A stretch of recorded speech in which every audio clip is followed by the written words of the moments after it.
তারেক রহমানকে বরণ করতে সব ধরনের প্রস্তুতি প্রায় শেষ করেছে বিএনপি। এ বিষয়ে বিস্তারিত জানাতে রাজধানীর ৩৬ জুলাই এক্সপ্রেসওয়ে থেকে আমাদের সঙ্গে যুক্ত হচ্ছেন সহকর্মী মাসুদ সুমন। সুমন, প্রস্তুতির ব্যাপারে আমাদেরকে জানাবেন। আমরা বিভিন্ন জায়গায় ব্যানার ফেস্টুন দেখতে পাচ্ছি, কেমন দেখছেন আপনি ৩৬ জুলাই এক্সপ্রেসওয়েতে?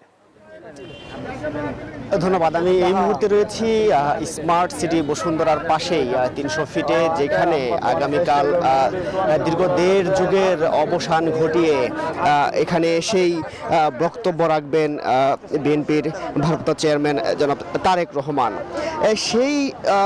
সেটিকে ঘিরে ব্যাপক উৎসাহ উদ্দীপনা বিরাজ করছে এই স্মার্ট সিটির পাশেই যে ৩০০ ফিটের এলাকাটিতে। এই মঞ্চ যেখানে তৈরি করা হয়েছে সেখান থেকে আমরা সকালেই যেমনটি দেখেছি, আপনারা এখন যেমনটি দেখছেন, দেশের বিভিন্ন প্রান্ত থেকে নেতা কর্মীরা এসে উচ্ছ্বাস প্রকাশ করছেন এবং আনন্দ উল্লাস করছেন। ছোট ছোট মিছিল নিয়ে এখানে আসছেন। আমরা দেখেছি ঢাকার শুধু আশেপাশে নয়, চাঁদপুর, কুমিল্লা, টাঙ্গাইল সহ ময়মনসিংহ সহ বিভিন্ন প্রান্ত থেকে নেতা কর্মী। মোনালিসা হেভি ফ্লো 15 পিস প্যাকেটের সাথে 8 পিসের একটি প্যাকেট একদম ফ্রি।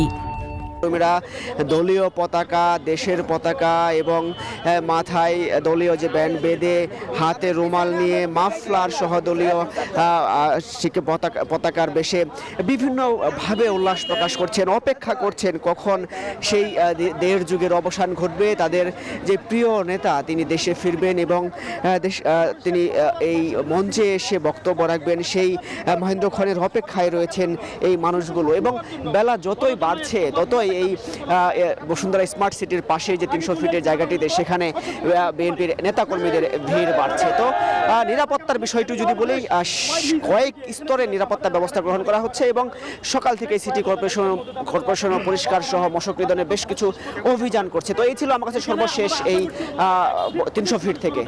ধন্যবাদ মাসুদ সুমন আমাদের সঙ্গে যুক্ত হওয়ার জন্য।